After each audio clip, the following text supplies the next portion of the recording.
يهده الله فلا مضل له ومن يضلل فلا هادي له وأشهد أن لا إله إلا الله وحده لا شريك له وأشهد أن محمدا عبده ورسوله صلى الله على سيدنا محمد وآله وصحبه وسلم تسليما كثيرا كثيرا أما بعد فقد قال الله تبارك وتعالى في كلامه العزيز أعوذ بالله من الشيطان الرجيم بسم الله الرحمن الرحيم وأما من خاف مقام ربه ونهى النفس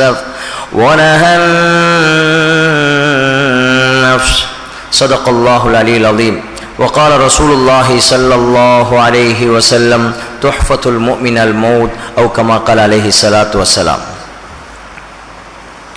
அல்ஹம்துலில்லாஹ், புகழ் அனைத்தும் அல்லாஹ் ஒருவனுக்கே. அல்ஹம்துலில்லாஹ், சலாத்தும் சலாமும் சத்திய தூதர் சன்மார்க்க போதகர் ரசூலுல்லாஹ் ஸல்லல்லாஹு அலைஹி வஸல்லம் அவர்கள் மீதும் அவர்களுடைய குடும்பத்தார்கள், கிளையார்கள், தோழர்கள், உத்தமர்கள், நல்லவர்கள் அனைவர் மீதும் உண்டாவதாக.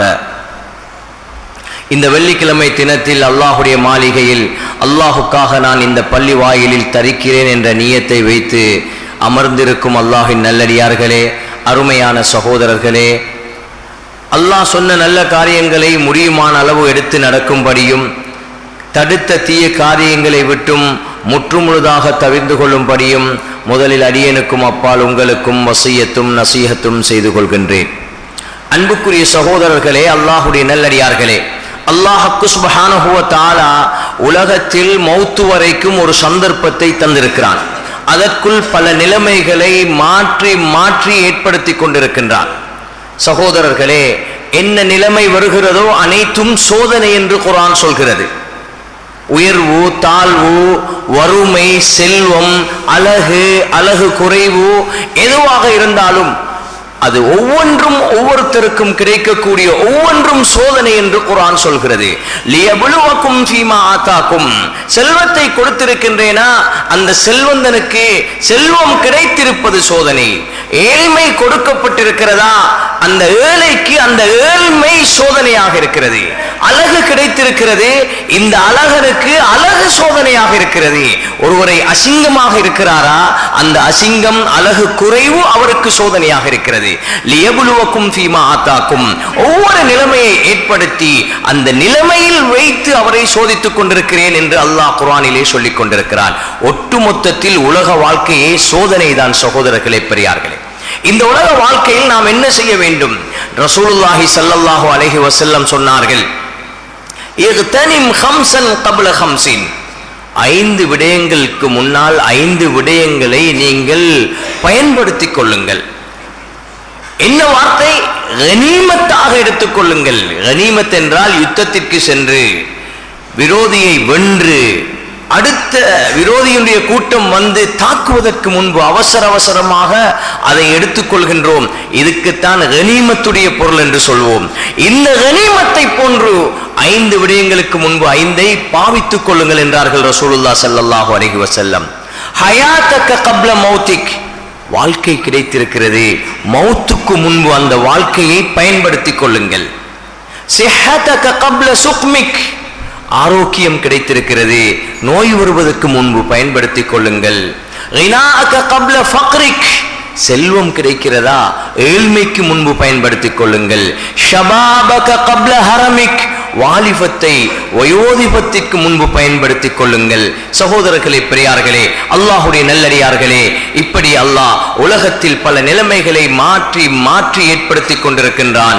ஒன்று வந்திருக்கின்றதா அடுத்தது வருவதற்கு முன்பு அதை பயன்படுத்திக் கொள்ளுங்கள் என்று ரசூலுல்லாஹி ஸல்லல்லாஹு அலைஹி வஸல்லம் சொன்னார்கள். சகோதரர்களே, பெரியார்களே, அல்லாஹுடைய நல்லடியார்களே, இந்த அடிப்படையில் இந்த உலக வாழ்க்கைக்கு ஒரு முடிவு இருக்கிறது. இந்த உலக வாழ்க்கைக்கு ஒரு முடிவு இருக்கிறது. குல்லு நஃப்ஸின் ஸாயிகத்துல் மௌத், உலகத்தில் உள்ள எல்லாம் மௌத்தாகித்தான் ஆக வேண்டும். ஒரு நாள் வரும் அல்லாஹ்வை தவிர யாரும் இருக்க மாட்டார்கள். முழு உலகத்துடைய படைப்புகளுடைய உயிரை கைப்பற்றுகின்ற மலக்கும் இருக்க மாட்டார். அவரும் மௌத்தாகி இருப்பார். அவருக்கும் மௌத் இருக்கிறதே. அல்லாஹ் மாத்திரம்தான் இருப்பான். அந்த நாள் சகோதரர்களே பெரியார்களே, எல்லோருக்கும் முடிவு இருக்கிறது, எல்லோருக்கும் அழிவு இருக்கிறது. அதற்கு முன்பு உள்ளதுதான் பிரயோஜனப்படுத்த வேண்டிய காலகட்டமாக இருந்து கொண்டிருக்கிறது. அன்பிற்குரிய சகோதரர்களே பெரியார்களே, அல்லாஹ்வுடைய நல்லடியார்களே, எனவே இந்த அடிப்படையில் வாழ்ந்து கொண்டிருக்கின்ற எங்களுக்கு மிக முக்கியமாக ஒரு சிந்தனை பிறக்க வேண்டும். அந்த சிந்தனை தான் நம்முடைய வாழ்க்கையில் திருப்பத்தை ஏற்படுத்தக்கூடிய சிந்தனையாக இருக்கிறது. அதுதான் என்னுடைய கடைசி நேரத்தை பற்றிய சிந்தனை. இந்த கடைசி நேரத்தை பற்றிய சிந்தனை ஒவ்வொரு மனிதனிடத்திலும் இருக்க வேண்டும். கண்ணியமிக்க சகோதரர்களே பெரியார்களே, அல்லாஹ்வுடைய நல்லடியார்களே, எனவே அல்லாஹ் சுப்ஹானஹு வ தஆலா இந்த உலக வாழ்க்கைக்கு ஒரு முடிவை வைத்திருக்கின்றான், ஒரு நேரத்தை வைத்திருக்கின்றான். அந்த நேரம் வரைக்கும் தான் நமக்கு அவகாசம் கொடுக்கப்பட்டிருக்கிறது. சகோதரர்களே பெரியார்களே, அந்த நேரத்தை அடைந்ததற்கு பிறகு மனிதன் கவலைப்படுவது, திட்டமிடுவது, சிந்தனை செய்வது எந்த பிரயோஜனத்தையும் அவனுக்கு ஏற்படுத்த மாட்டார். அந்த நேரம் வரைக்கும் ஒரு மனிதன் அந்த நேரத்துக்கு பின்னால் உள்ள வாழ்க்கையை பற்றி சிந்திப்பது மிகவும் மிகவும் பிரயோஜனமாக இருக்கும். சகோதரர்களே, கண்ணியமிக்கவர்களே, ஒவ்வொரு நாளும் அல்லாஹ் நம்மை அவனோடு பேசுமாறு அழைத்துக் கொண்டிருக்கின்றான், அவனிடத்தில் கேட்குமாறு அழைத்துக் கொண்டிருக்கின்றான், முறையிடுமாறு அழைத்துக் கொண்டிருக்கின்றான். அழைப்புக்கு மேல் அழைப்பை நம்மை நோக்கி விடுத்துக் கொண்டே இருக்கின்றான். அல்லாஹ் குர்ஆனிலே சுவர்க்கத்தின் பக்கம் அல்லாஹ் நம்மை அழைக்கின்றான், மன்னிப்பின் பக்கம் அல்லாஹ் நம்மை அழைக்கின்றான், அவனுடைய நெருக்கத்தின் பக்கம் அல்லாஹ் நம்மை அழைக்கின்றான். குர்ஆனை எடுத்துக்கொண்டால், ஹதீஸை எடுத்துக்கொண்டால், ஒன்றுக்கு மேல் ஒன்றாக நம்மை நோக்கி அல்லாஹ்வுடைய கட்டளைகள் வந்து கொண்டே இருக்கிறது. வல்லாஹு யதுஉ இலா தாரிஸ் ஸலாம், சொர்க்கத்தின் பக்கம் அல்லாஹ் நம்மை அழைக்கின்றான். என்னுடைய அடியார்களே, நீங்கள் எல்லோரும் சொர்க்கத்துக்கு வந்து விடுங்கள், சொர்க்கவாதியாக ஆகிக் கொள்ளுங்கள், நன்மைகளில் முந்தியடித்து போட்டி போட்டு நலவுகளை அதிகமாக செய்து நீங்கள் என்னுடைய மேலான சொர்க்கத்துக்கு வாருங்கள் என்று அல்லாஹ் கூப்பிட்டு கொண்டே இருக்கிறான். சகோதரர்களே பெரியார்களே, மன்னிப்பின் பக்கம் அல்லாஹ் அழைத்துக் கொண்டிருக்கின்றான். எந்த அளவுக்கு அழைக்கின்றான்? சஹருடைய நேரத்தில் ஒவ்வொரு நாளும் அழைக்கின்றான். பகலில் பாவம் செய்தவர்கள் யார் இருக்கிறீர்கள்? தௌபா செய்யுங்கள், மன்னிக்கின்றேன். இரவில் பாவம் செய்தவர்கள் யார் இருக்கிறீர்கள்? தௌபா செய்யுங்கள், மன்னித்து விடுகின்றேன். ஒரு ஹதீஸே குதுசியில வருகிறது, நீங்கள் செய்த பாவம் மேகமளவு இருக்கட்டும், கடல் நுரையளவு இருக்கட்டும், மண் துணிக்கை அளவு இருக்கட்டும், வானத்துக்கும் பூமிக்கும் இடைப்பட்ட அளவு இருக்கட்டும், மன்னிப்பு கோருங்கள், என்னிடத்தில் நான் மன்னிப்பேன் என்று ஆதரவு வைத்து மன்னிப்பு கேளுங்கள், மன்னிக்கின்றேன் என்று அல்லாஹ் சொல்லிக்கொண்டே இருக்கின்றான். சகோதரர்களே, ஒரு மனிதன் நினைக்கின்றான், நானும் அல்லாஹோடு பேசுவது, நான் எவ்வளவு பெரும் அநியாயக்காரன், நான் எவ்வளவு பெரும் நன்றி கெட்டவன், என்னால் எப்படி பேச முடியும், என்ன முகத்தோடு அல்லாஹுக்கு முன்னால் நிற்க முடியும் என்று வெட்கப்படக்கூடிய மனிதனையும் நோக்கி அல்லாஹ் அழைக்கின்றான். என்னுடைய மன்னிப்பு, என்னுடைய ரஹ்மத், இரக்கத்தை விட்டும் நீயும் நிராசையாக கூடாது. இணை வைப்பை தவிர அனைத்து பாவங்களையும் நான் மன்னிக்க தயாராக இருக்கிறேன், என்னிடத்தில் மன்னிப்பு கேட்டுக்கொள்ளுங்கள் என்று அந்த மனிதனையும் நோக்கி அல்லாஹ் சொல்லிக் கொண்டிருக்கின்றான். சகோதரர்களே பெரியார்களே, அல்லாஹுடைய நல்லடியார்களே, அல்லாஹுடைய உலக வாழ்க்கையிலே இருக்கின்ற இந்த தருணத்தில் அல்லாஹ் தரக்கூடிய சந்தர்ப்பம் மிகவும் பெருமதியாக இருந்து கொண்டிருக்கின்றது. எந்த அளவுக்கு சகோதரர்களே பெரியார்களே, ஒரு மனிதன் அல்லாஹுடைய பயத்தை மௌத்துக்கு முன்னால் ஏற்படுத்திக் கொள்ள வேண்டும், மௌத்துக்கு முன்னால் ஏற்படுத்திக் கொள்ள வேண்டும். ஒரு சம்பவம் பதிவு செய்யப்பட்டிருக்கிறது. ஒரு பெரும் பெரும் அநியாயக்காரன், ஒரு பெரும் கொடூரமான வாழ்க்கை வாழ்ந்த ஒரு மனிதன், அவன் தனது பிள்ளைகளுக்கு வசியத்தாக சொல்லுகின்றான், நான் மௌத்தாகினால் என்னை நீங்கள் நெருப்பினால் பத்த வைத்து விட்டு என்னுடைய கரியை கூட எடுத்து நீங்கள் அதை மீதம் வைக்க கூடாது, கடலிலே சென்று அதை கடல் நீரோடு கலந்து விட வேண்டும். அப்படியே செய்யப்படுகிறது. சகோதரர்களே, நாளை மறுமையில் அவனுடைய கேள்வி கணக்கின் போது அல்லாஹ்வை பார்க்காமல் ஓடிக்கொண்டிருப்பானாம். அல்லாஹ் அவனை அழைத்து கேட்பானாம், வா, என்ன பிரச்சனை, என்ன பிரச்சனை, ஏன் இப்படி சொன்னாய்? அவன் சொல்லுவானாம், யா அல்லாஹ், அந்த கடைசி நேரத்தில் உன்னுடைய பயம் எனக்கு ஏற்பட்டது, என்னுடைய பாவங்கள், என்னுடைய அநியாயங்கள், என்னுடைய அட்டூழியங்கள் எல்லாம் சிந்தனைக்கு வந்தது, உன்னுடைய பயம் ஏற்பட்டது, நான் அதனால் தான் அப்படி செய்தேன். சொல்லுவானாம், அல்லாஹ், இதோ மன்னித்து விட்டேன், சொர்க்கம் போ என்று. சகோதரர்களே, பெரியார்களே, அல்லாஹுடைய பயத்தை இந்த மனிதன் செய்த விடயம் சரி என்று நான் சொல்லவில்லை. அந்த இடத்தில் எடுக்க வேண்டிய ஒரே விடயம் அவன் அல்லாஹுடைய பயம் அவனுக்கு ஏற்பட்டது. அதனால் தான் அவன் இந்த முடிவை எடுத்தான். சகோதரர்களே, அல்லாஹுடைய இந்த பயத்தை மௌத்துக்கு முன்னால் எடுக்க வேண்டும். என்ன செய்ய வேண்டும் என்று சரியான முயற்சியை நாம் செய்து கொள்ள வேண்டும். கண்ணியமிக்க சகோதரர்களே, பெரியார்களே, ஹதீஸிலே வருகிறது ஒரு மனிதன் மௌத்துக்கு முன்னால் உள்ள இந்த வாழ்க்கையில் அல்லாஹுடைய பயத்தால் அழுகின்றான். 2 கண்களுக்கு நரக நெருப்பை அல்லாஹ் ஹராமாக்கி விடுகிறான். ஒன்று, அல்லாஹுடைய பாதையில் சென்று தீனை பாதுகாப்பதற்காக விழித்திருந்த கண்ணுக்கு நரக நெருப்பை அல்லாஹ் ஹராமாக்குகின்றான். அடுத்தது, அல்லாஹுடைய பயத்தை மௌத்துக்கு முன்னால் ஏற்படுத்தி கண்ணீர் வடித்த கண். எவ்வளவு கண்ணீர் வடித்தது? ஒரு கொசுவினுடைய தலையளவுக்குத்தான் கண்ணீர் வடிந்தது. இந்த கண்ணுக்கு நரக நெருப்பை அல்லாஹ் ஹராமாக்கி விடுகின்றான். சகோதரர்களே, பெரியார்களே, அல்லாஹுடைய நல்லடியார்களே, ஒரு ஹதீஸில் வந்திருக்கிறது, ரப்பிக்ஃபிர்லி, என்னை படைத்த ரப்பே, நான் இப்படி பாவம் செய்தேன், இன்ன பாவம் செய்தேன் என்ற உணர்வோடு நான் செய்ததெல்லாம் தவறு, விட்டுவிட்டேன், இனி செய்வதில்லை, இப்படியெல்லாம் பாவம் செய்தேனே என்று கவலையோடு ஒரு மனிதன் ஏற்றுக்கொண்டு ரப்பிக்ஃபிர்லி என்று 10 தடவை சொன்னால் 11வது தடவை அல்லாஹ் சொல்கின்றானாம், அடியானே உன்னை மன்னித்து விட்டேன், அடியானே உன்னை மன்னித்து விட்டேன். இன்னும் ஒரு ஹதீஸில் வருகிறது, அஸ்தக்ஃபிருல்லாஹ் அல்லதி லா இலாஹ இல்லா ஹுவல் ஹய்யுல் கய்யூம் வ அதூபு இலைஹி என்று 3 தடவை சொன்னால் கடல் நுரையளவு பாவம் செய்திருந்தாலும் அவனை பாவங்களை அல்லாஹ் மன்னித்து விடுகின்றான். சகோதரர்களே, பெரியார்களே, இந்த மௌத்துக்கு முன்னால் உள்ள இந்த வாழ்க்கை எவ்வளவு பிரயோஜனம் என்று பாருங்கள், எவ்வளவு பிரயோஜனம் என்று பாருங்கள். அடியானே, நீ என்னின் பக்கம் ஒரு சான் வந்தால் நான் உன் பக்கம் ஒரு முழம் நெருங்க தயாராக இருக்கிறேன். அடியானே, என்னிடத்தில் நீ நடந்து வர தயார் என்றால் நான் உன் பக்கம் ஓடி வர தயாராக இருக்கிறேன். அல்லாஹ் சொல்கிறான். சகோதரர்களே, நாம் எந்த அளவுக்கு அல்லாஹ்வை இந்த மௌத்துக்கு முன்னால் நெருங்குவதற்கு தயாராக இருக்கின்றோமோ அதைவிட பன்மடங்கு எம்மை நெருக்கிக் கொள்வதற்கு அல்லாஹ் தயாராக இருக்கின்றான். சகோதரர்களே, பெரியார்களே, இந்த இடத்தில் சிந்திக்க வேண்டிய விடயம் என்னவென்றால், இது எதுவரைக்கும் சகோதரர்களே, அந்த சக்கராத் வரைக்கும் தான். உலகத்துடைய முடிவுக்கு ஒரு நேரம் நிச்சயிக்கப்பட்டிருக்கிறது. அந்த நேரம் வரைக்கும் தான் இந்த அவ்வளவு அல்லாஹுடைய இரக்கமும் இந்த அல்லாஹுடைய அன்பும். சகோதரர்களே, பெரியார்களே, அந்த நேரம் முடிவடைந்து விட்டால் என்ன நடக்கப் போகிறது என்பதையும் நாம் ஒவ்வொருவரும் சிந்திக்க வேண்டும். சகோதரர்களே, பெரியார்களே, மௌத்துக்கு முன்னால் தொழிலோடு, உத்தியோகத்தோடு, மனைவியோடு, பிள்ளைகளோடு, கடையோடு, காணி பூமியோடு, எம்முடைய மாளிகையில், எம்முடைய வாகனங்களோடு, வேலை வெட்டிகளோடு, பிஸியோடு இருந்து கொண்டு இந்த சிந்தனையை ஏற்படுத்திக் கொள்வோம் என்றால் பிரச்சனை இல்லை.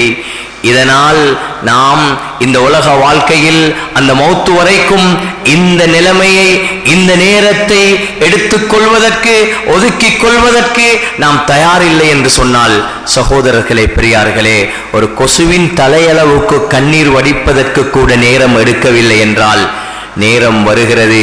நேரம் முடிந்து விட்டது சகோதரர்களே, நேரம் முடிந்து விட்டது சகோதரர்களே. அங்கே போய் அல்லாஹுக்கு முன்னால் நிற்கின்றோம். என்ன சொல்ல போகின்றோம், என்ன செய்ய போகின்றோம்? எவ்வளவு கண்ணீர்! ஒரு சொட்டு கண்ணீர் வடிப்பதற்கு மௌத்துக்கு முன்னால் நேரம் எடுத்துக் கொள்ளாத மனிதன் மௌத்துக்கு பிறகு கப்பல் ஓட்டும் அளவுக்கு கண்ணீரையும் இரத்தத்தை கண்ணீராகவும் வடித்தும் எந்த பலனும் கிடையாது. ரப்பே, நான் செய்தது பாவம்தான், நான் செய்துவிட்டேன், தவறுதான், இதோ விட்டு விடுகிறேன், இனி செய்ய மாட்டேன், ஏன் செய்தேனோ என்று கவலைப்பட்டு அல்லாஹுக்கு முன்னால் கையேந்தி அழுவதற்கு நேரம் கிடைக்கவில்லை. சகோதரர்களே, நேரத்தை தவற விட்டு அங்கே மௌத்துக்கு பின்னால் கப்பல் ஓட்டுகின்ற அளவுக்கு கண்ணீர் வடித்தும் எந்த பலனும் கிடையாது. வெறும் ரப்பிக்ஃபிர்லி, தமிழிலே யா அல்லாஹ் என்னை மன்னித்து விடு என்று சொல்வதற்கு கூட நேரம் கிடைக்கவில்லை. ஆனால் அங்கிருந்து அடுக்கு மொழியிலே எவ்வளவோ பேசினாலும் கூட எந்த பதிலும் அங்கே கிடைக்காது. சகோதரர்களே, பெரியார்களே, மௌத்துக்கு முன்னால் உள்ள இந்த சந்தர்ப்பத்தை பயன்படுத்த தவறுவது எவ்வளவு பெரும் நஷ்டம் என்று பாருங்கள். அங்கே பேச நாம் தயாராக இருக்கிறோம். எந்த வேலையும் இல்லை, எந்த வேலை வெட்டிகளும் இல்லை, எந்த பிஸியும் இல்லை, மனைவி இல்லை, பிள்ளைகள் இல்லை. ஏன் எல்லோரும் எங்களை கண்டு ஓடுவார்கள். யௌம யஃபிருல் மர்உ மின் அஹீஹி வ உம்மிஹி வ அபீஹி வ ஸாஹிபதிஹி வ பனீஹி. முக்கிய அந்த 5 நபர்களை அல்லாஹ் சொல்கின்றான். அல் மர்உ, ஒரு மனிதன் ஒருவனை கண்டு ஓடப் போகின்றான். யௌம யஃபிருல் மர்உ மின் அஹீஹி, உடன் பிறந்த சகோதரனை கண்டு, வ உம்மிஹி, தாயை கண்டு, வ அபீஹி, தன்னுடைய தந்தையை கண்டு, வ ஸாஹிபதிஹி, மனைவியை கண்டு, வ பனீஹி, தன்னுடைய பிள்ளைகளை கண்டு ஓடக்கூடிய நிலைமை ஏற்படும். ஏன் வருகின்றார்? என்னிடத்திலே என்னுடைய ஒரு நன்மையை கேட்டு அந்த நன்மையை கொண்டு அவர் சொர்க்கம் போகின்றார். என்னுடைய நேரம் வரும்போது ஒரு நன்மை குறைந்து, கொடுத்த நன்மை குறைந்ததால் எனக்கு நரகம் போக வேண்டி வந்துவிடுமோ என்ற பயத்தில் ஒருவரை கண்டு ஓடுவார். ஒருவரை ஒருவர் கண்டு ஓடிக்கொண்டிருக்கக்கூடிய நேரத்தில் எந்த பலனும் இருக்க மாட்டாது. சகோதரர்களே, பெரியார்களே, குர்ஆன் சொல்கிறது, நரகம் முடிவு செய்யப்பட்டு விட்டது. ஒரு மனிதனுக்கு இந்த முழு உலகம், இந்த உலகத்தை போன்று இன்னும் ஒரு உலகம் சொந்தமாக இருக்கிறது. அவன் முயற்சிப்பான், இந்த உலகம், உலகத்தை போன்ற இன்னும் ஒரு உலகம், 2 உலகத்தையும் கொடுத்து விட்டாவது இந்த நரகத்தை விட்டும் என்னால் தப்பிக்கொள்ள முடியுமா என்று முயற்சிப்பான் என்று குர்ஆன் சொல்கிறது. சகோதரர்களே, பெரியார்களே, அல்லாஹ்வுடைய நல்லடியார்களே, ஒவ்வொரு நாளும் சஹருடைய நேரத்தில், தஹஜ்ஜுடைய நேரத்தில் எம்மை அல்லாஹ் கூப்பிடுகின்றான். சகோதரர்களே, குர்ஆன் 24 மணி நேரமும் கூப்பிட்டுக் கொண்டிருக்கிறது. அடியார்களே, நீங்கள் என்னுடைய ரஹ்மத்தை, என்னுடைய இரக்கத்தை, என்னுடைய அன்பை யாரும் நீங்கள் சாதாரணமாக நினைத்துக் கொள்ள வேண்டாம். உங்கள் எல்லோருக்கும் என்னுடைய அன்பும் இரக்கமும் அது விரிவாக விசாலமாக இருக்கிறது. என்னுடைய அன்பின் பக்கம், என்னுடைய மன்னிப்பின் பக்கம் நெருங்கி சொர்க்கம் வாருங்கள், சொர்க்கம் வாருங்கள் என்று கூப்பிட்டுக் கொண்டிருக்கின்றான். ஆனால் இந்த உலகத்தில் தொழில் தொழில், வியாபாரம் வியாபாரம், இன்றைய வியாபாரத்தை நாளை எப்படி பெருக்கிக் கொள்வது, இன்றிருக்கின்ற உத்தியோகத்தில் இன்னும் எப்படி ப்ரமோஷன் போவது, இன்றிருக்கின்ற வீட்டை இன்னும் எப்படி திருத்திக் கொள்வது, இன்றிருக்கின்ற வீட்டை நாளை எப்படி பெரிசாக்கிக் கொள்வது, இதை உடைத்து எப்படி கட்டிக்கொள்வது. எனக்கு பிள்ளை, இன்று ஒரு மனிதனுடைய நிலைமையை பார்த்தோம் என்று சொன்னால், சிறு பிள்ளையாக இருக்கும் போது அவன் பராமரிக்கப்படுகின்றான், அவன் வாலிபனாகின்றான். வாலிபனாகினால் அங்கே அவன் ஒரு திருமணத்தை அடைகின்றான். திருமணத்தை அடைந்தால் மனைவியினுடைய பொறுப்புக்குள்ளாகின்றான். திருமணம் முடித்து விட்டால் பிள்ளை பெற வேண்டும் என்ற சிந்தனைக்குள்ளாகின்றான். பிள்ளையை பெற்றெடுத்து விட்டால் அதை வளர்க்க வேண்டும் என்று சிந்திக்கின்றான். அதை வளர்த்தால் வாலிபனாக்க வேண்டும் என்று சிந்திக்கின்றான். வாலிபனாகிவிட்டால் இவனுக்கு ஒரு நல்ல தொழிலை ஏற்படுத்தி கொடுக்க வேண்டும் என்று சிந்திக்கின்றான். இப்படி ஒன்றுக்கு பின்னால் ஒன்று ஒரு மனிதன் சிந்தித்துக் கொண்டே இருக்கின்றான். ஆனால் சிந்திக்க வேண்டியதை பற்றி சிந்திக்க தவறிவிடுகின்றான். சகோதரர்களே, பெரியார்களே, இந்த உலகத்தில் அனைத்தும் முடிவு செய்யப்பட்டிருக்கிறது. எல்லாம் நடக்கத்தான் போகிறது சகோதரர்களே. ஆனால் புத்திசாலித்தனமாக, அறிவுபூர்வமாக, அனுபவபூர்வமாக 100க்கு 100 சரியான முறையில் முயற்சிக்க வேண்டும். அல்லாஹ் நாடினால் அல்லாஹ்வுடைய முடிவில் இருந்தால் கிடைக்கும், இல்லாவிட்டால் தவறி போகும். வந்தாலும் அல்ஹம்துலில்லாஹ், கிடைக்காவிட்டால் இன்னா லில்லாஹி வ இன்னா இலைஹி ராஜிஊன் என்று வாழ்ந்து கொண்டு போக வேண்டும். சகோதரர்களே, பெரியார்களே, அல்லாஹ்வுடைய நல்லடியார்களே, அருமையான வாலிபர்களே, சிந்திக்க வேண்டும். இந்த உலக வாழ்க்கை நிரந்தரமல்ல. இந்த உலக வாழ்க்கையில் மௌத்தை பற்றி சிந்திக்க வேண்டும், கபரை பற்றி சிந்திக்க வேண்டும், மௌத்துக்கு பின்னால் உள்ள வாழ்க்கையை பற்றி சிந்திக்க வேண்டும். கண்ணியமிக்க சகோதரர்களே, பெரியார்களே, உலகத்தில் ஒரு கொசுவின் தலையளவுக்கு அவது அல்லாஹ்வை பயந்து அழுவதற்கு நேரம் கிடைக்கவில்லை. அங்கே போகின்றோம். தஹஜ்ஜுதிலோ அல்லது வேறு நேரத்திலோ அல்லாஹ்வுடைய சிந்தனையை உண்டாக்கி தனிமையில் அமர்ந்து அவனோடு பேச நேரம் கிடைக்கவில்லை. டைம் பாஸ் பண்ணிவிட்டது, பஸ் போய்விட்டது. சகோதரர்களே, ஒரு மனிதர் எவ்வளவு அழப்போகின்றார், எவ்வளவு பேச போகின்றார், அல்லாஹ்வோடு எவ்வளவு நெருங்க முயற்சிக்க போகின்றார், இவருக்கு என்ன நடக்கப் போகின்றது என்பதையும் குர்ஆன் சொல்லிக் கொண்டிருக்கிறது. அல்லாஹ் சொல்கின்றான், உலகத்தில் என்னோடு பேசாதவர்கள், உலகத்தில் என்னோடு பேசாதவர்கள் மறுமையில் கேள்வி கணக்கின் போது என்னோடு பேச முற்பட்டால் அல்லாஹ் சொல்ல போகின்றான், வலா துகல்லிமூன், இது பேசும் இடம் அல்ல. உலகத்தில் யார் என்னோடு பேசினீர்களோ, உலகத்தில் யார் என்னோடு தொடர்பு கொண்டீர்களோ அவர்கள் தான் இங்கும் பேச முடியும். எலெக்ஷனுக்கு முன்னால் எனக்காக, எனது கட்சிக்காக யார் அர்ப்பணிப்பு செய்து செலவழித்து பாடுபட்டீர்களோ, இப்போது நான் மினிஸ்டராக இருக்கிறேன், என்னோடு அவர்கள் தான் பேச முடியும். எத்தனை அரசியல்வாதிகள் அரசியலிலே வெற்றி பெற்ற பிறகு தேவைக்காக போனால் முதல் கேட்பது என்ன? நீங்கள் யாருக்கு ஓட் போட்டீர்கள், எந்த கட்சிக்கு நீங்கள் வேலை செய்தீர்கள், நீங்கள் எனக்கு எதிராக அங்கே முயற்சித்துக் கொண்டிருந்தீர்களே, இப்போது ஏன் வந்திருக்கிறீர்கள் என்பதை போன்று அல்லாஹ் சுப்ஹானஹு வ தஆலா மௌத்துக்கு பிறகு, மௌத்துக்கு முன்னால் பேசாமல், மௌத்துக்கு முன்னால் அல்லாஹ்வோடு தொடர்பு படாமல் அங்கே பேச இருக்கின்றவர்களுக்கு இப்போதே அல்லாஹ் சொல்லுகின்றான், வலா துகல்லிமூன், மறுமையில் என்னோடு பேசக்கூடாது. உலகத்தில் பேசவில்லை, இப்போது என்னோடு பேசக்கூடாது. சகோதரர்களே, பெரியார்களே, ஒன்றுமில்லை, செய்தேன், தவறுதான், பிழைதான், செய்து விட்டேனே என்று கவலைப்பட்டு அழுதால் அல்லாஹ் என்ன சொல்கிறான்? நீ 10 தடவை சொன்னால் 11வது தடவை நான் சொல்வேன் உன்னை மன்னித்து விட்டேன் என்று. எங்கே? மௌத்துக்கு முன்னால் உள்ள இந்த உலக வாழ்க்கையில். இங்கே அதை பேசாமல் மறுமையில் கியாமத்துடைய நாளையில் பேசினால் அல்லாஹ் அதற்கும் பதில் வைத்திருக்கிறான். குர்ஆன் சொல்கிறது, ஹுலூஹு ஃபகுல்லு சும்மல் ஜஹீம ஸல்லு ஃபீ சில்சிலத்தின் ذرعها 70 ذراعا فاسلكوا, அவனை பிடிங்கள், விலங்கிடுங்கள், சங்கிலியால் 70 முழ சங்கிலியால் கட்டுங்கள், வாய் துவாரத்தால் போடப்பட்டு பின் துவாரத்தால் அதை வரிய வரும் கூடிய அந்த சங்கிலி அதால் கட்டி இவனை நரகத்தில் வீசுங்கள், இவனை நரகத்தில் வீசுங்கள். இதுதான் அல்லாஹ்வுடைய பதிலாக இருக்க போகிறது. அன்புக்குரிய சகோதரர்களே, பெரியார்களே, அல்லாஹ் சுப்ஹானஹு வ தஆலா இங்கே நீ செலவழிக்கவும் தேவையில்லை, உன்னிடத்தில் வசதி இல்லை, உன்னிடத்தில் வசதி வாய்ப்பு இல்லை, சொத்து செல்வம் இல்லை, ஆனால் நீ என்ன செய்கிறாய்? உன்னுடைய எண்ணமும் சிந்தனையும் ஆசையும் நான் அல்லாஹுக்காக செலவழிக்க வேண்டும், அல்லாஹுக்காக செலவழிக்க வேண்டும் என்று நீ ஆசைப்பட்டு கொண்டிருந்தால் கூட, உண்மையான எண்ணம் ஏற்பட்டால் கூட அதற்கே அல்லாஹ் மலையளவு நீ தர்மம் செய்த கூலியை எழுவதற்கு தயாராக இருக்கிறான். இந்த மௌத்துக்கு முன்னால் உள்ள சந்தர்ப்பம் எவ்வளவு பெரிது சகோதரர்களே! 1 ரூபாய் செலவழிக்கவில்லை, ஒரு பரம ஏழை, ஒரு பிச்சைக்கார மனிதன் என்று சிந்தித்துக் கொள்ளுங்கள். அவன் பாலைவன பகுதியால் போய்கொண்டிருக்கின்றான், ஒரு பெரும் மலையை பார்க்கின்றான், அவன் ஆசைப்படுகிறான், இந்த பெரும் மலை ஒரு தங்க மலையாக இருந்து எனக்கு சொந்தமாக இருந்தால், இதை அல்லாஹ்வுடைய பாதையில் செலவழித்தால் எனக்கு எவ்வளவு நன்மை கிடைக்குமே, அப்படி செய்ய வேண்டும் என்று ஒரு எண்ணமும் ஆசையும் நீயத்தும் ஏற்படுகிறது.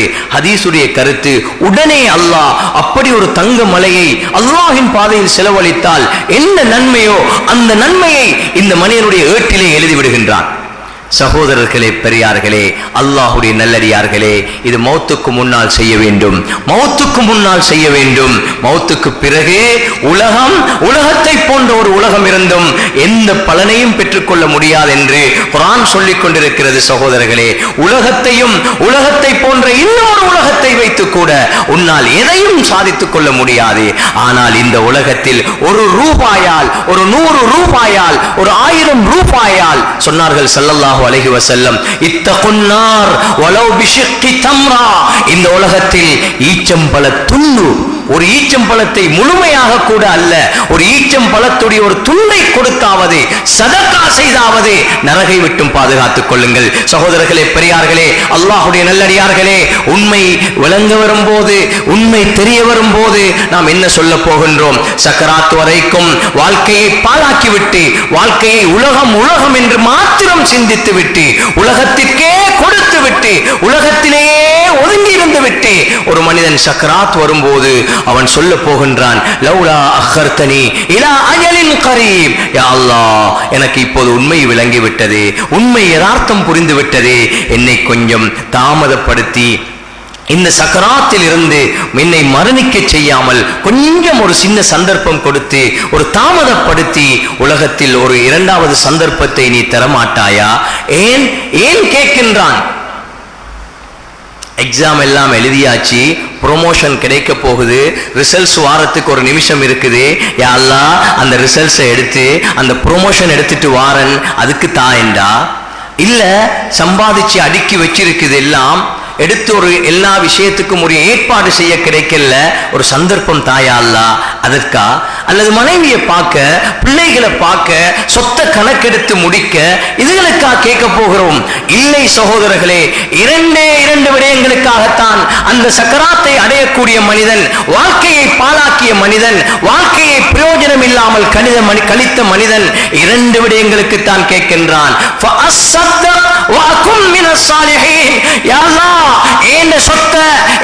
செல்வத்தை உனக்காக செலவழிப்பதற்கும் நீ தருகின்ற நேரத்தை நல்ல அமல்கள்ல கழிக்கிறதுக்கும் ஒரு சந்தர்ப்பம் தான்.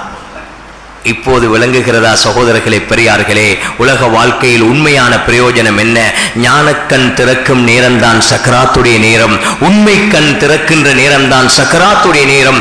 உண்மையை விளங்கி ரப்பனா அப்சர்னா வஸமிஅனா, உண்மையை பார்த்துட்டோம், உண்மையான விடயங்கள் தான் இப்ப காதுக்கு கேட்குது, யதார்த்தம் புரிஞ்சிட்டு யா அல்லாஹ் என்று யதார்த்தத்தை புரியக்கூடிய நேரத்தில் யதார்த்தம் புரியக்கூடிய மனிதர்கள் கேட்கின்ற அவகாசம் 2 விடயத்திற்குத்தான். உன் வழியில் உனக்காக செலவழிப்பதற்கும் உன் நேர காலத்தை உனக்காக கழிப்பதற்கும் எனக்கு சந்தர்ப்பம் கொடு யா அல்லாஹ். வேற எதிலும் நான் கழிக்க மாட்டேன், வேறொன்றும் செய்வதற்கல்ல, எந்த பொறுப்பையும் நிறைவேற்றுவதற்கல்ல, எந்த விடயத்தையும் பாதுகாப்பாக சேமித்து வைத்து விட்டு வருவதற்கல்ல. யா அல்லாஹ், இருக்கின்ற எல்லாவற்றையும் உனக்காக செலவழித்து கிடைக்கின்ற முழு நேரத்தையும் உன்னுடைய பொருத்தத்தில் கழிப்பதற்கு எனக்கு நேரம் கொடு யா அல்லாஹ் என்றுதான் இந்த மனிதன் கேட்கப் போகின்றான். இதை கொஞ்சம் ஆழமாக சிந்திப்போம் சகோதரர்களே, இதை உள்ளத்துக்கு எடுப்போம் சகோதரர்களே, இதை சிந்தனையில் அமர்த்துவோம் சகோதரர்களே. ஏன் உண்மை புரிகின்ற நேரத்தில், உண்மையான பேச்சை பேசுகின்ற நேரத்தில் நாம் இதைத்தான் பேசப் போகின்றோம். மற்ற எதுவும் கண்முன் வரப்போவதில்லை, எதுவும் எமக்கு பிரயோஜனம் அளிக்கப் போவதில்லை. எனவே அன்பிற்குரிய சகோதரர்களே, பெரியார்களே, அல்லாஹ்வுடைய நல்லடியார்களே, அருமையான வாலிபர்களே, இங்கு எதுவும் விளங்காமல் இந்த அல்லாஹ் குர்ஆனில் தெளிவாக சொல்லிக் கொண்டிருக்கின்றான். உலகம் என்பது உன்னை ஏமாற்றக்கூடியது. உன்னோடு இருக்கின்ற நஃப்ஸ் இருக்கிறதே, உன்னை தோல்விக்கு கொண்டு போய் சேர்ப்பதற்கே உனக்கு சூழ்ச்சி செய்யக்கூடியதாக இருக்கிறது. ஷைத்தான் உன்னை ஏமாற்றிக் கொள்வதற்கென்றே இருக்கின்றான். எனவே கவனமாக உலகத்தில் புத்திசாலித்தனமாக வாழ்ந்து கொள் என்று அல்லாஹ் புத்தி சொல்லிக் கொண்டிருக்கின்றான். எனவே கண்ணியமிக்க சகோதரர்களே, அல்லாஹ்வுடைய நல்லடியார்களே, அருமையான வாலிபர்களே, உலக வாழ்க்கையில் ஒரு சாதாரண அவகாசம் கிடைத்திருக்கிறது, சொற்பகால அவகாசம் கிடைத்திருக்கிறது. இதை சிந்தித்து திட்டமிட்டு நல்ல பிரயோஜனமான நேரத்தை பிரயோஜனமான விடயத்தில் கழிப்பதற்கு நாம் ஒவ்வொருவரும் முயற்சிக்க வேண்டும். அப்போதுதான் சகோதரர்களே, பெரியார்களே, மௌத்து எப்படி சகோதரர்களே, அந்த சக்கராத் எப்படி எடுக்கப்படும்? மாவுக்குள் விழுந்த ஒரு முடியை எப்படி லேசாக எடுக்க முடியுமோ அது போன்று அந்த ரூஹ் எடுக்கப்படும். இல்லாத போது சகோதரர்களே, முள்வேலியிலே காற்றிலே போய் சிக்கிக்கொண்ட சுத்திக்கொண்ட ஒரு பட்டுச் சேலையை இழுத்தால் எப்படி துண்டு துண்டாக கீழமாக பிந்து கொண்டு அந்த பட்டு துணி வருமோ அது போன்று அந்த ரூஹ் எடுக்கப்படும். ரூஹ் எடுக்கக்கூடிய மலக்குகள் அவர்கள் 2 விதமாக வருவார்கள். ஒன்று, அந்த அவர்கள் வருகின்ற அழகும் அவர்களுடைய வாசனைகளும் ஒன்றே போதும், சொர்க்கம் கூட தேவையில்லை, அந்த ஒரு காட்சி போதும் என்ற நிலையில் அவர்கள் வந்து ரூஹை எடுப்பார்கள். அல்லது சகோதரர்களே, அவர்கள் தண்டாயுதங்களோடும் துர்நாற்றத்தோடும் அவர்கள் வந்து எங்களுடைய ரூஹை கைப்பற்றுவார்கள். அதற்கு பிறகு நாங்கள் அடக்கம் செய்யப்படுவோம். சகோதரர்களே, ஒன்று 2 விரல்களை பின்னினால் ஒன்று அடுத்த விரலோடு எப்படி இறுகிக் கொள்கிறதோ இது போன்று அந்த கபர் அமையும். அல்லது கண்ணு கட்டிய தூரம் விசாலமாக இருக்கும். சகோதரர்களே, அந்த கபர் ஒன்று சுவர்க்க பூஞ்சோலையாக இருக்கும், அல்லது நரகத்தின் படுகொலியாக இருக்கும். இந்த 2இல் ஒரு நிலையை ஏற்படுத்தி தயார் செய்வதற்குத்தான் அல்லாஹ் உலக வாழ்க்கையை தந்திருக்கின்றான். சிந்திப்போம் சகோதரர்களே, நானும் நீங்களும் சிந்திப்போம்.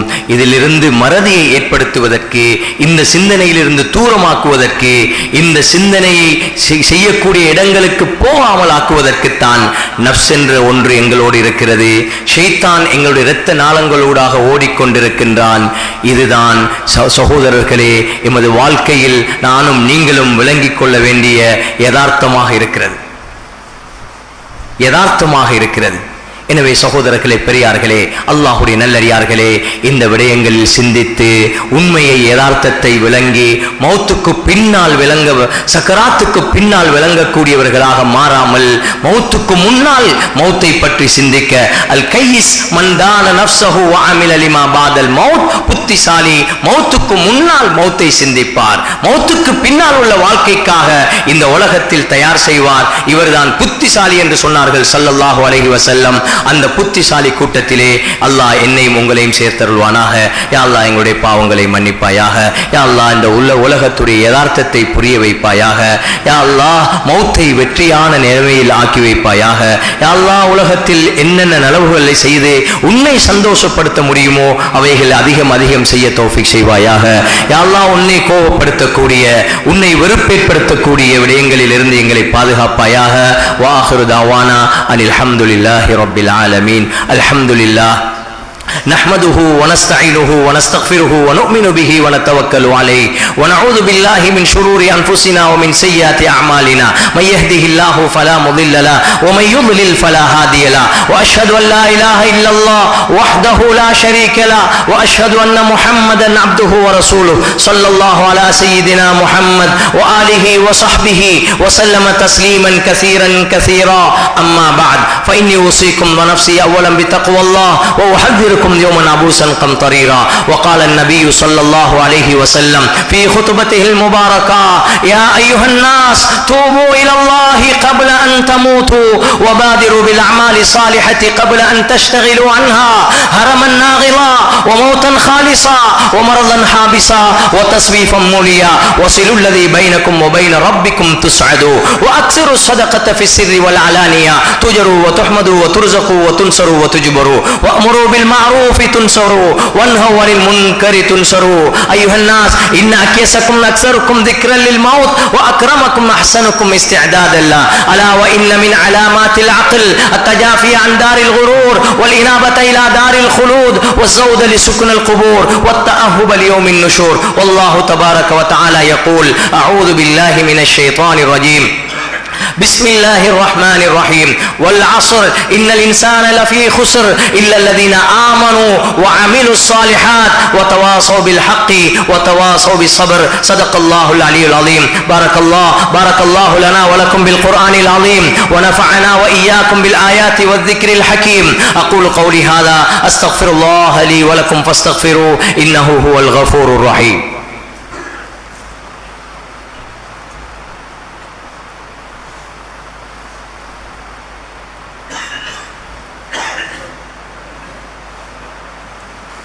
الحمد لله نحمده ونستعينه ونستغفره ونؤمن به ونتوكل عليه ونعوذ بالله من شرور أنفسنا ومن سيئات أعمالنا. من يهده الله فلا مضل له ومن يضلل فلا هادي له. وأشهد أن لا إله إلا الله وحده لا شريك له وأشهد أن محمدا عبده ورسوله صلى الله على سيدنا محمد وآله وصحبه وسلم تسليما كثيرا كثيرا. أما بعد فإني أوصيكم ونفسي أولا بتقوى الله وأحذركم يوما عبوسا قمطريرا. وأعوذ بالله من الشيطان الرجيم. بسم الله الرحمن الرحيم. إن الله وملائكته يصلون على النبي يا أيها الذين آمنوا صلوا عليه وسلموا تسليما. اللهم صل على سيدنا محمد عبدك ورسولك وصل على المؤمنين والمؤمنات والمسلمين والمسلمات وبارك على محمد وأزواجه وذريته. قال النبي صلى الله عليه وسلم: أرحم أمتي بأمتي أبو بكر وأشدهم في أمر الله عمر وأصدقهم حياء عثمان وأقلاهم علي رضي الله تبارك وتعالى عنهم وفاطمة سيدة نساء أهل الجنة والحسن والحسين سيدا شباب أهل الجنة رضي الله تبارك وتعالى عنهم وحمزة أسد الله وأسد رسوله صلى الله عليه وسلم اللهم اغفر للعباس وولده مغفرة ظاهرة باطنة لا تغادر ذنبا الله في أصحابي لا تتخذوهم غرضا من بعدي فمن أحبهم فبحبي أحبهم ومن أبغضهم فببغضي أبغضهم وخير القرون قرني ثم الذين يلونهم ثم الذين يلونهم اللهم اغفر للمؤمنين والمؤمنات والمسلمين والمسلمات الأحياء منهم والأموات اللهم أيد الإسلام وأنصاره وأذل الشرك وأشراره اللهم وفقنا لما تحب وترضى برحمتك يا أرحم الراحمين عباد الله رحمكم الله إن الله يأمر بالعدل والإحسان وإيتاء ذي القربى وينهى عن الفحشاء والمنكر والبغي يعظكم لعلكم تذكرون اذكروا الله العلي العظيم يذكركم وادعوه يستجب لكم ولذكر الله أكبر والله يعلم ما تصنعون